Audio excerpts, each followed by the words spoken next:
What's up, CrossFit Roaster Barbell? Today is Monday, May 25th, 2020. Today is also Memorial Day here in the United States.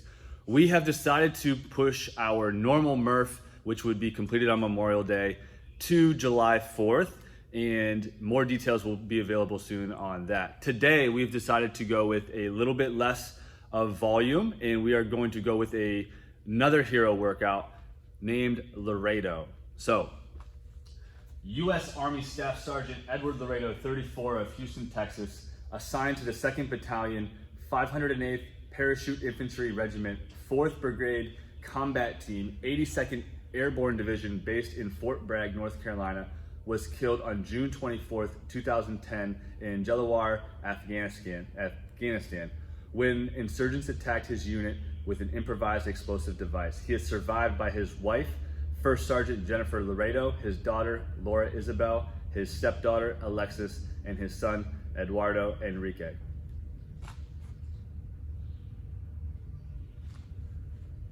Hero workouts mean a lot to our community, not because of the difficulty and the skill required in the mental fortitude. They mean a lot to us because those are the men that have laid down their life to preserve what we have here in the United States. The reason that we are allowed to do what we do is because of them, and I will and we will forever be thankful and grateful for their sacrifice.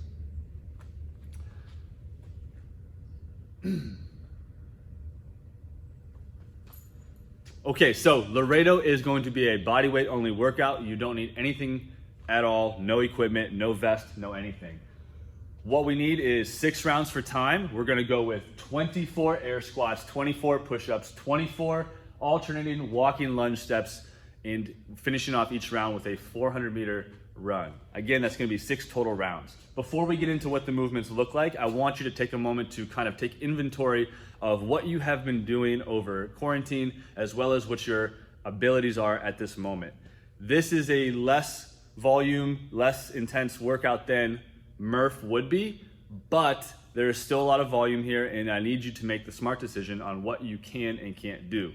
What you don't want to do is put yourself in a situation where you are forcing yourself through movements and through volume that your body is not ready for. So the easy way to scale this would be to eliminate some of the rounds. You could eliminate half of the rounds and do half of the work, and that would be 100% completely acceptable. You could also do 6 rounds, but change the rep scheme throughout the middle.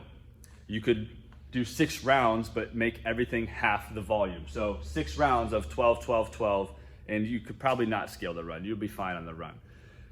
Another way we could scale this would be to take the movements themselves and modify them to make them a little bit easier for you, where they match your abilities. So let's take a look at what the movements are gonna look like. So 24 air squats. Our air squats are probably the most functional, basic movement, the most useful movement that we have in our arsenal of functional fitness movements. With our air squat, what we're gonna do is simply squat down below parallel, stand up, hip extends, and we want to go from a completely standing position to a squat, back up to a completely standing position. What we don't wanna do is leave our hips behind, where we straighten the legs but leave the hips unopened. We want to be completely standing up straight.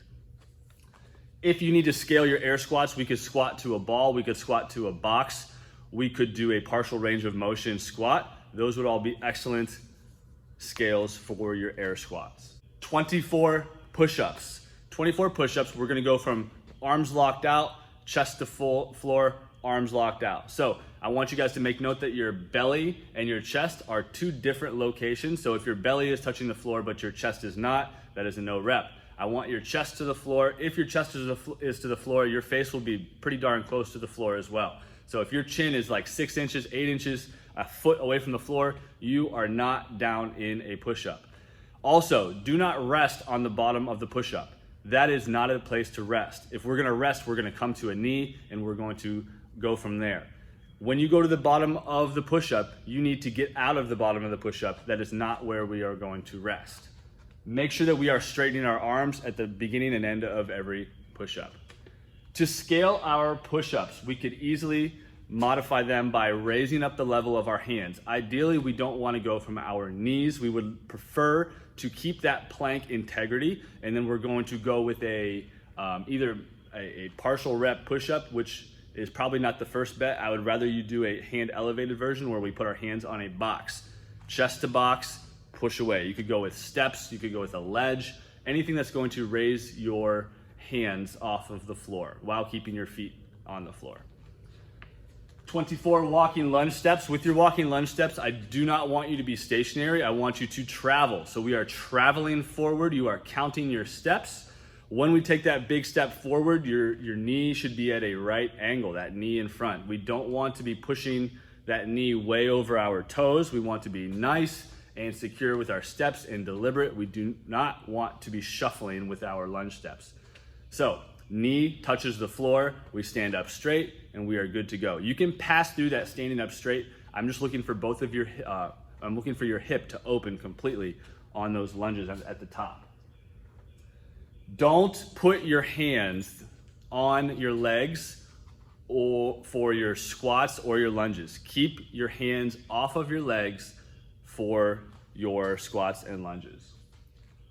Once you're done with the body weight portion, we can go ahead and run our 400. Come right back to the beginning, and we're gonna start over. And if you're doing this as prescribed, you'll be doing 6 rounds. If we are scaling, we may take a look at that volume and scale down the rounds or the volume in each round. So that's gonna be your Monday, Memorial Day for May 25th, 2020. Tomorrow is Tuesday, May 26th. It is time to get back to business. Looking forward to seeing you tomorrow.